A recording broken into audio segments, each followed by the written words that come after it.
you all have learned the term alafia, and that means peace, or peace be unto you. And I will say a karo, and everybody say a karo back to me. And that actually translates as good morning. My husband's setting up here. We're going to do a tag team type of presentation. My presentation today is the middle passage and the meaning of ancestors. And just a little backstory to piggyback on Dr. Baba's introduction. That's what we call him, Dr. Baba, or Dr. O. His introduction gave you when he met us, but I want to tell you a little bit about before I met them. And I must say, it's the ancestors that brought me to meeting Dr. O, as well as my husband, Dr. White.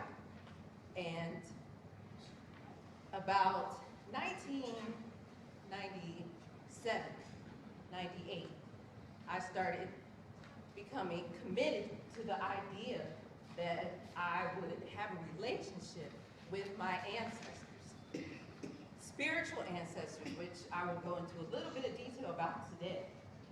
So I made that decision.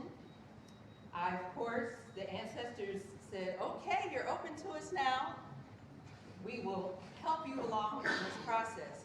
I met all types of wonderful people who helped me to understand how I could have a relationship with my spiritual ancestors. And a year later, I met Dr. Baba. The next year, I met Dr. White. And here I am before you today, about 14, 15 years later. A little background on this talk. I have a PhD in African history, and so my specialty is Africa.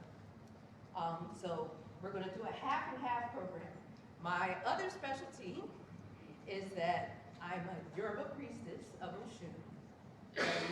So we're going to do half history, half spirituality. So if you'll bear with me in that. So the middle passage and the meaning of the ancestors. Yes, what was happening in Africa before and during the Middle Passage? Now, just a little background on what the Middle Passage is. I'm presuming that most people in the room actually know what the Middle Passage is, but some people may not. So I want to define it for you. And I will say that between the years of 1526 and the 1880s, it's sketchy because there's a lot of smuggling going on. Between those years, 12 to 25 million Africans were shipped from the coast of Africa, West Africa and Central Africa mostly, but my husband will go into a little more detail about that. They were shipped to what was called the New World, and that includes North America, South America, Caribbean, etc. So only 3 to 4% came to these shores. 40% of the 3 to 4%, which equates to around 500,000 Africans over that 400-year period. 3 to 4% came to North America, and 40% came through Charleston, as many of you know. So this is an extremely important location when we're talking about anything about the Middle Passage. I want to also state that this was the largest, biggest ever imaginable forced migration in human history. There has never, ever been anything like this in human history. Okay, so what was going on in Africa at this time?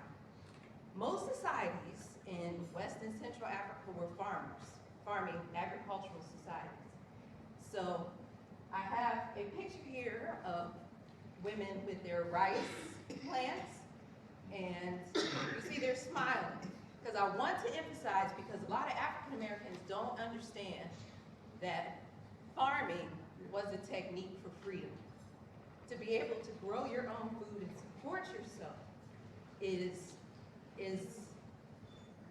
a way of having unprecedented livelihood, because you don't have to only depend on nature to supply you with the food that you're going to eat. And as we all well know, that's the only way we can survive, is with food.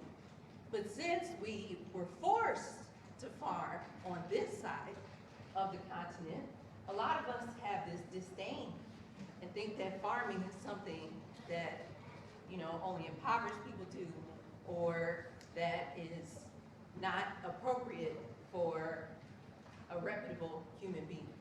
But in fact, it's a technique for freedom. So people were farming in Africa. There were, I should point out that there are thousands and thousands of different cultures and ethnicities in Africa. Most people think it's just Africa. But in fact, people spoke different languages, they had different governments, they had different systems, philosophies, and views on life. But there were some commonalities. And one commonality that we see in many parts of Africa was that spirituality was infused in the government. So we're still a spiritual people. We keep that alive today, as we see by this wonderful showing for recognition of ancestors. And so I want to give this information that this is what we were doing in the homeland. Now, as far as how did people become enslaved? Most people were captured through war. Now, does war sound familiar in Africa to you all? Yes, it does. And if you think that it is not connected to this time period from the early 1500s, then you're sadly mistaken. Because wars raged throughout Africa, mostly for state expansion, not necessarily to capture people, but as we know, Europeans came to the shores with their boats. I'll get into boats in a minute. To what Africans thought, they actually thought that Europeans must have eaten African people, because these people come to the shores and they get people by the boatload. They take them off to a place never to be seen again, because people, 9 times out of 10, did not return until the later part of the Middle Passage. But in any case, Africans thought that Europeans were the cannibals. Now, of course, Europeans turned that on Africans and said that they were cannibals, as well as they said that about a lot of indigenous people. But Africans had a really good reason for believing that Europeans must have been cannibals, because what are you doing with all of these people? You must be eating them. But this was through war. So, and I want to point that out too, because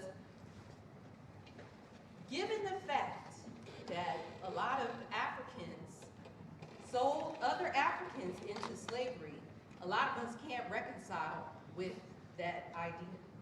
But we should point out that it wasn't the majority of people, that the majority of Africans wanted to live peacefully in their villages and towns and cities, because there were cities even back then. They wanted to live peacefully, but there were some war-mongering people who thought that they would be able to have subjects and or be able to exchange other groups of people. People would not sell their family. Let's be clear, they would sell other groups, people who didn't speak their language, etc., into slavery. So, and I have here reports from the interior, because I want people to understand that for the most part, people did live on the coast. This was not an ideal situation, because outside of food and shelter, and love, what is the most necessary element for human beings? Water. You can't drink seawater. So people would live on rivers in the interior parts of Africa. So when we think about that whole concept of people being forced from the interior, we also have to understand that when people were captured, before they even got to the door of no return, which is very popular, I think most of you are familiar with that concept, people were forced to walk hundreds and hundreds of miles. Sometimes they were enslaved by 3 and 4 different people before they even got to the dungeons, before they got on the boats. So here we are at the boat. Door of no return, we can have that image in our head. When people were asked to get on the boats, they may have already been enslaved for as much as a year. And then they're being asked, well, not asked, they're being forced, and in the most despicable way, you know, just the idea that they were even human beings didn't occur to the people who were the captains of these boats. They were forced onto these boats, put in the bottom, in a hull, and this ride is 2 to 3 months long. People are there in filth, dirt, disease, anything you can imagine. That's just the most disgusting situation. People were intentionally separated from their family. Usually this separation happened long before they got on the ship. People were treated like animals, which I stated before, and you can imagine 10 to 30% of people did not survive. And I believe this is part of what we are all here for today, is to try to elevate those spirits that perished during this time. I should also point out that a third of people, somewhere between 10% and 30%, actually perished before they even got on the ships. So when we're talking about the numbers, historians, and I can tell you this because I'm a historian, historians have calculated the amount of people that were recorded on the ship logs. So their estimates are between 10 and 12 million people. That's why we estimate that it can be as much as 25 to 100. Some people estimate that it was even 100 million people who were enslaved during this Middle Passage. So, the Africans that lived and those that died were reflecting on the meaning of ancestry. So I'm going to transition, taking off the professor hat, putting on the priestess beads, and we're going to transition into that. And I am going to call on one of our most fantastic ancestors that have transitioned recently, Dr. Maya Angelou, and I'm going to read a snippet of a poem that she recited to the Million Men on the Capitol back in 1995.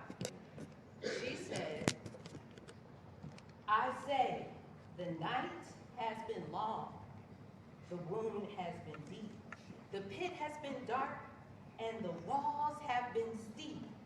But today, voices of old spirits sound, speak to us in words profound. Across the years, across the centuries, across the oceans, across the seas, they say, draw near to one another, save your race. You have been paid for in a distant place. The old ones remind us that slavery's chains have paid for our freedom again and again. ...